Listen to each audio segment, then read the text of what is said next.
전림승보전 함께 보고 있습니다. 금능, 청량, 문익, 선사, 법안문익 선사입니다. 금능은 현재 남경이다. 선사의 휘는 문익, 여항, 땅의 노씨 자손이다. 이 7세에 뛰어남을 보였고, 이건 좀 기본적인 지금까지 본 모든 선사들에 대해서 어려서부터 뛰어나다라는 수식어가 붙어요. 신정, 세신자의 선정정입니다. 신정의 지역 이름이군요. 전위 율사에게 귀의하여 머리를 깎았으며 월주 개원사의 희각 율사를 찾아가 구족계를 받았다. 계를 주는 분은 다 율사니까 각 공이 사명 땅에 교화를 왕성하게 하니 공이 누구신지.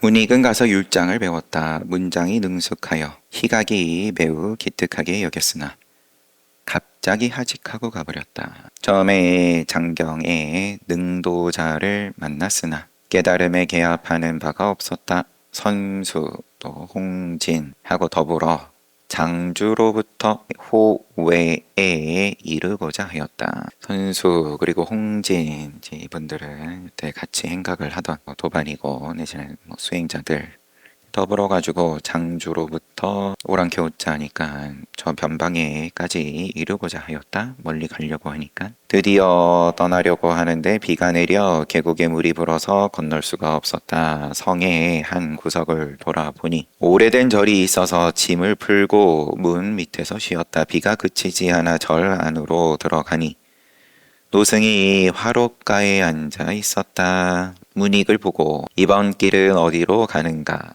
노승이 그러면 초면이라고 봐야겠죠?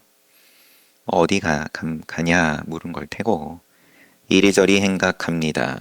무엇이 행각하는 일이냐? 모르겠습니다. 모른다 하니 가장 적절한 말이군. 문익은 이상한 생각이 들었다. 세 사람이 선수하고 홍진하고 더불어 불 옆에서 승조법사의 말에 대하여 거론하는데 법담 나누는데 천지는 나와 한 뿌리라는 부분에 이르자 노승이 또 말하였다. 산하대지가 나와 더불어 같은가 다른가 같은가 다른가. 승조법사 법문 가운데에서 천지는 하늘 땅은 나와 한 뿌리다. 이걸 가지고 이야기하는 걸 듣고 노승이 어차피 지금 집주인이니까 산하대지가 그러면은 나와 더불어 같은가 다른가. 문익이 같다라고 대답했다. 이 노승이 나한 개침이었습니다. 직전에 나왔던 개침은 두 손가락을 세우고는 뚫어지게 쳐다보더니 두 개라고 하고는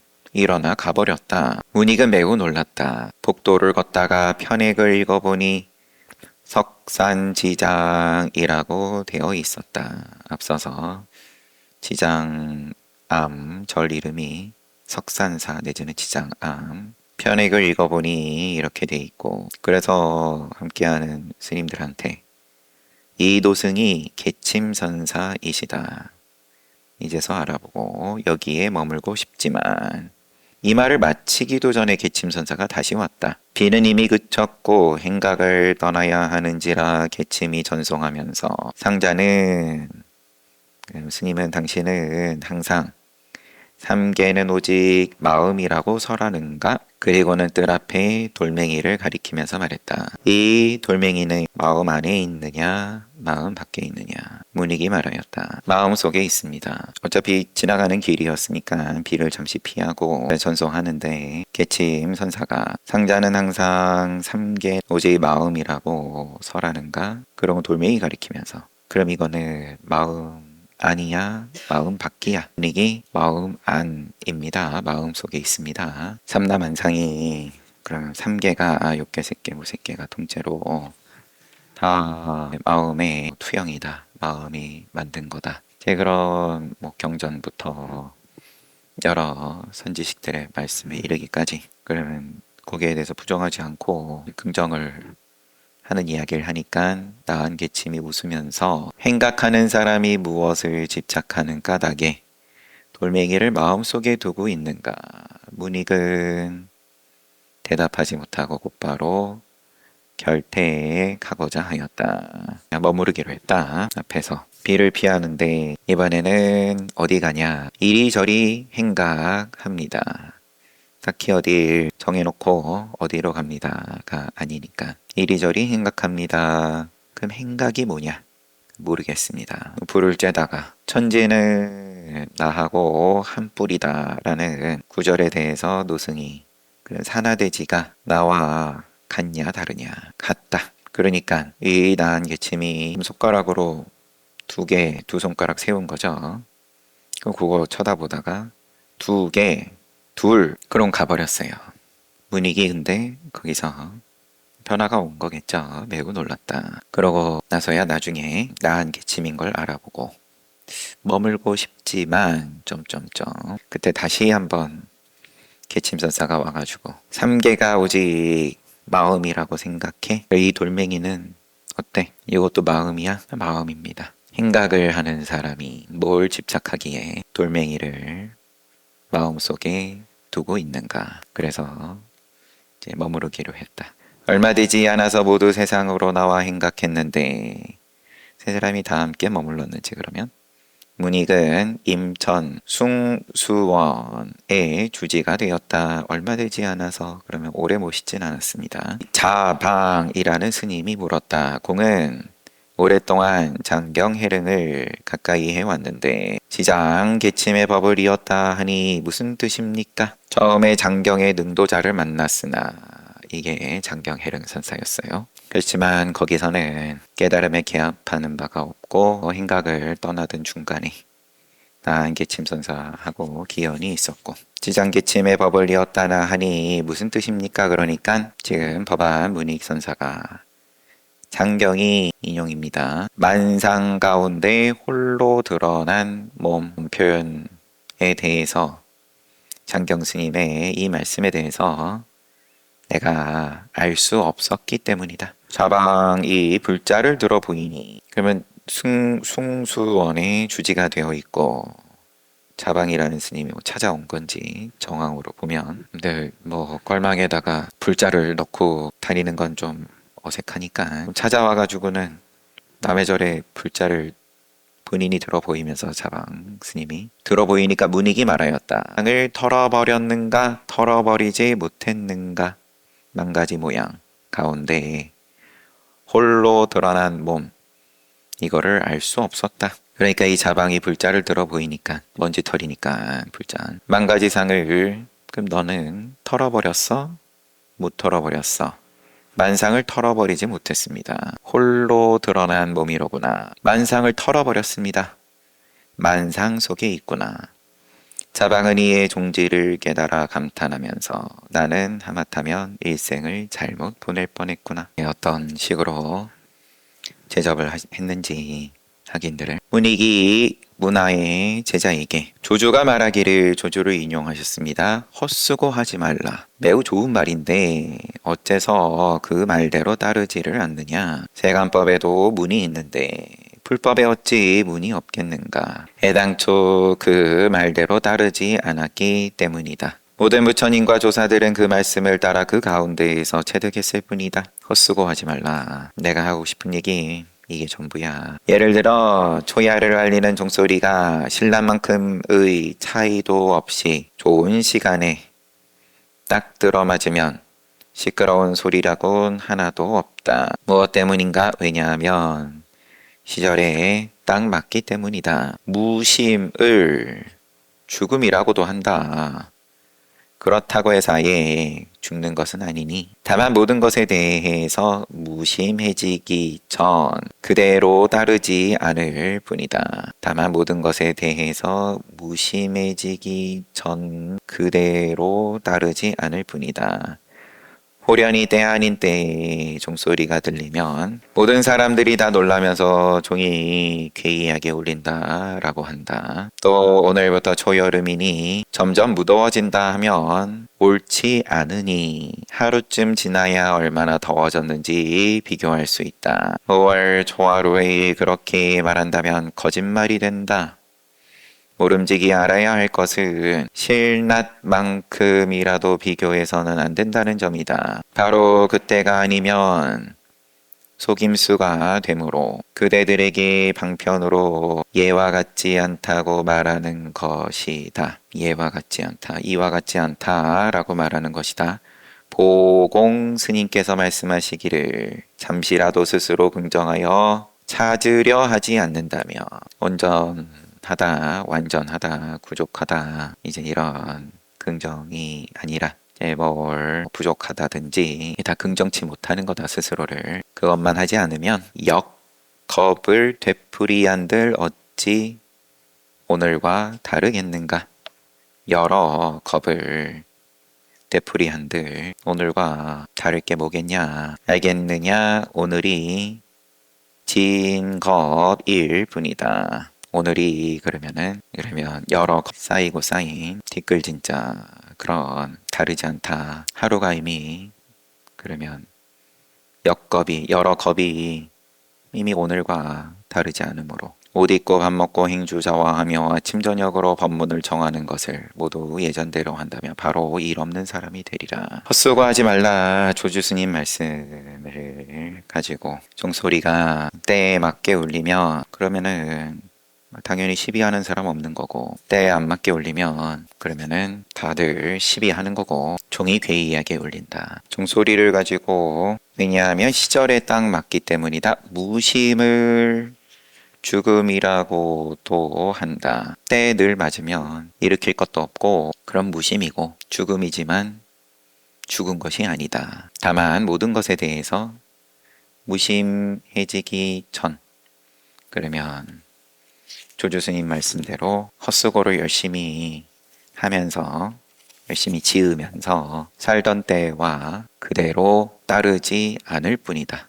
이 번역이 궁금하지만 여하튼 모양은 똑같은데 종소리는 때 되면 치는 건 똑같지만 하지만 헛수고이고 아니고 그대로 따르지 않을 뿐이다. 또 오늘부터 초여름이니 점점 무더워진다 하면 옳지 않다. 이미 비교가 들어가고 시간이 이제 간극이 벌어지는 거고 앞뒤가 벌어지는 거고 모름지기 알아야 할 것은 신랑만큼이라도 비교해서는 안 된다는 점이다. 더우면 더운 거고 안 더우면 안 더운 거고 종이 치면 치는 거고 아니면 아닌 거고 잠시라도 스스로 긍정하여 찾으려 하지 않는다면 그렇게 간극이 벌어지는 것이 곧 찾으려는 거다. 그것만 쉰다 하면 종소리 한번 울리는 거든 아니면은 여러 겁을 되풀이하는 것은 매한가지다. 또 말씀하셨다. 도를 보는 것을 근본으로 하고 도를 밝히기 위해 노력해야 큰 지혜를 터득할 수 있다. 아직 그렇게 되지 못했다면 삼계에서 애착하는 일들을 몽땅 털어버려야 하니 털끝만큼이라도 남아있으면 아직 덜 된 것이다. 꿈속에서 화를 내거나 기뻐하는 것은 삼계의 혼침과 산란이며 깨어있을 때든 잠을 잘 때든 그러고 작용을 하는데 익숙한 경계에서 정신을 차리지 않는 것도 혼침과 산란이다. 그것은 대체로 그대들이 혼란하기 때문이니 옛사람은 이를 가짜, 환상, 금을 끼고 다닌다고 하였다. 멀쩡하게 잘 살고 있는 것처럼 보이지만 다 혼침과 산란이다. 금은 진짜 순금이나 광석 속에 묻혀 있는데 어찌하겠는가. 이것을 꿰뚫어 볼 수 있는 것은 그대들의 힘이다. 혼침과 산란이라 하지만 또 꿰뚫어 보면 다 금진이고 있다. 한편 이렇게 관찰해 내지 못한다면 정토에 있다는 누대와 전각이 다 무슨 소리겠느냐. 성인이라고 해서 반드시 언제까지고 그대들의 손을 잡아주라는 법은 없고 그대들도 반드시 그것에 의지해서 가라는 법도 없으니 그것은 예나 지금이나 마찬가지다. 마음 놓고 있으면 불보살님이 해줄 것 같지? 또 말씀하셨다. 출가한 사람은 근데 이거는 이제 큰 스님 책이었기 때문에 뭔가 표시를 해놓으셨어요. 체크를. 조주 스님의 헛수고하지 말라 요 꼭지를 좀 법문을 하시려고 일부러 표시를 해놓으셨던 건지. 헛수고하지 말라 좋은 말인데 어째서 그 말대로 따르지 않냐. 하루쯤 지나서 좀 더 더워졌다. 어제와 오늘로 이야기를 하고 그래야 이게 움직임이고 온도가 움직인 거죠. 더 더워지는 쪽으로. 그러니까 동물한테 무심을 얘기한다라는 게 그럼 죽으라는 소리냐라는 말이 나올 만해요. 아니야, 그렇다고 죽는 거 아니야. 이 비유는 이제 아마도 호련히 때 아닌 때 종소리가 들리면, 그러면 또 왜 어제하고 비교하는 거니까 왜 종이 이상한 때 울리냐, 또 마음이 움직이고, 그런 거는 다 비교 때문이다. 그런 건 다 지금 법안 문익, 청량 문익 선사 말씀으로 그건 다 거짓말이다. 무심으로 나오는 소리를 한번 해봐라. 진짜 참말을 한번 해봐라. 그것이 스스로를 긍정하는 소리다. 그럴 것 같으면 윤회를 여러 겁을 하든 말든 인과야 뭐 당연히 오르락내리락 진행되지만 그 가운데 늘 무심이다. 그게 일 없는 사람이다. 옷 입고 밥 먹고 행주 좌화하고 아침 저녁으로 법문청하고 모두 예전대로인데 일 없는 사람이다. 아무튼 또 말씀하셨다. 출가한 사람은 추우면 추운 대로,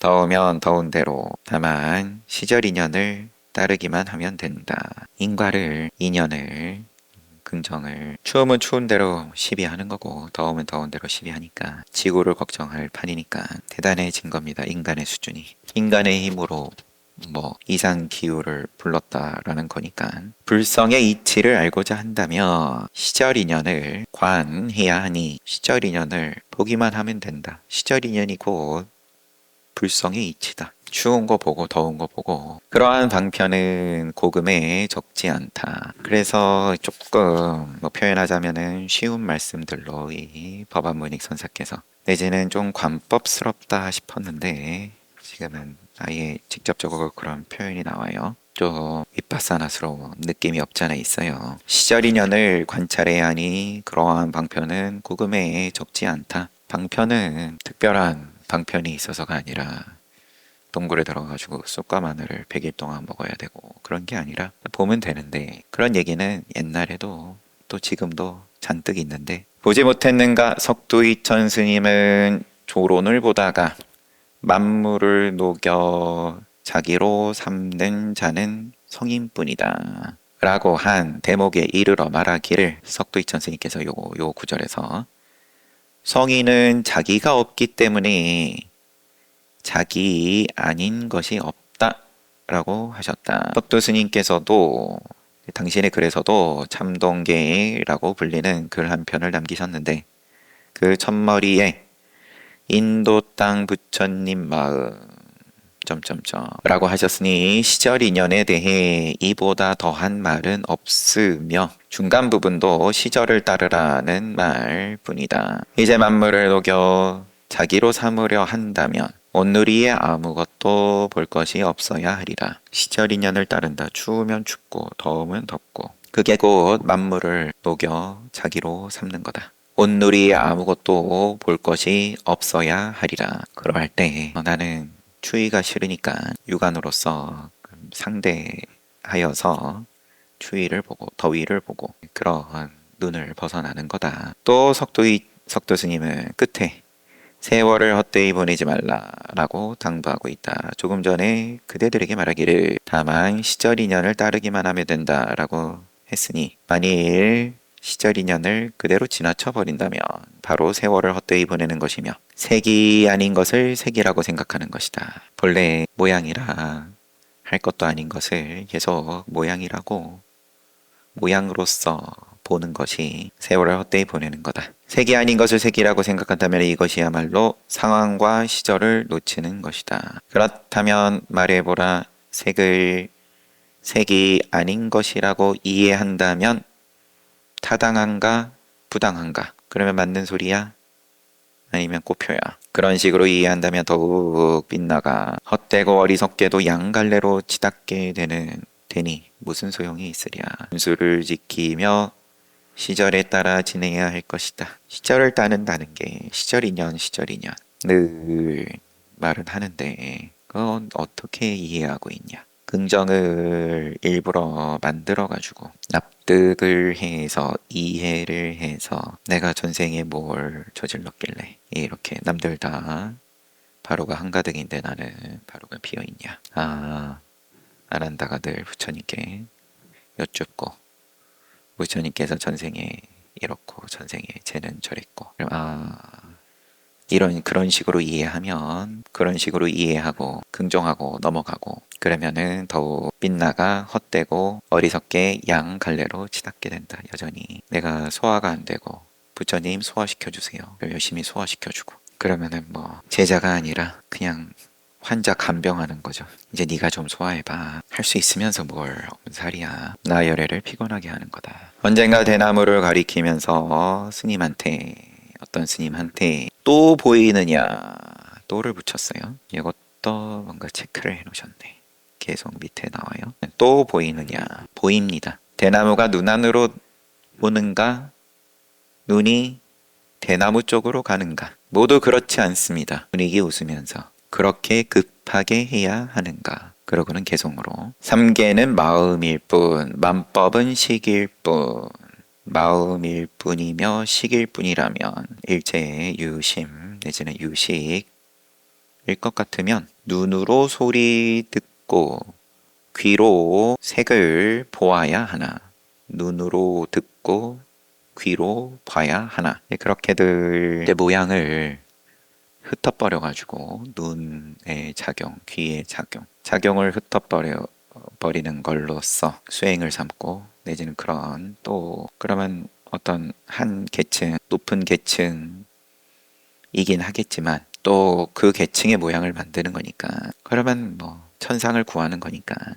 천상을 만드는 거니까 빛은 귀에 이르지 못하니 소린들 어찌 눈에 닿으랴.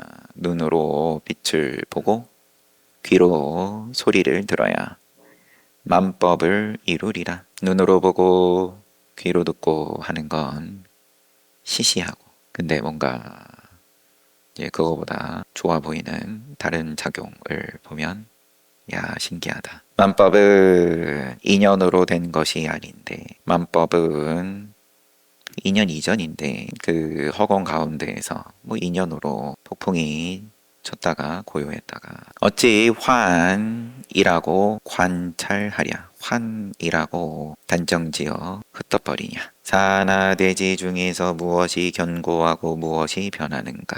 그런 그 만법의 작용으로 눈이 보고 귀로 듣고 아니 좀 부족하면 뭐 흐리게 보고 나이 들면 점점 흐려지는 거고 귀도 점점 먹어가는 거고 그러면 또 그땐 그때대로의 만법의 작용이고 이래야 돼 저래야 돼 이러면 환이야 등등 산하대지 중에서 무엇이 견고하고 무엇이 변하는가 여기까지. 근데 요 계속 말씀하시기 전에 상황이 대나무 가리키면서 또 보이느냐 보입니다. 대나무가 들어오는 거야 아니면 눈이 대나무에 가는 거야. 이런 논쟁은 니까에서도 본 것 같기도 하고 여튼 육근과 육형 아니비설신의 색상양미촉법이 그러면 거기서 촉이 벌어지고 근데 모두 그렇지 않습니다. 저의 봄은 그걸 뛰어넘었습니다. 웃으면서 개성으로 보면 잘 보면 되지. 맛있는 게 좀 더 눈에 보이면 그럼 또 잘 보면 되고 꼴 보기 싫은 것도 눈에 잘 보이죠. 바퀴벌레도 눈에 잘 보이고 선지식의 말씀이 눈에 잘 들어오면 좋을 텐데 저도 열심히 만드니까 책에 잘 들어가질 때는 좋았다가 좀 잘 안 들어가시면 예민했다가 법안 스님은 뭐라고 하실지 잘 봤습니다. 쉬었다 정진합시다.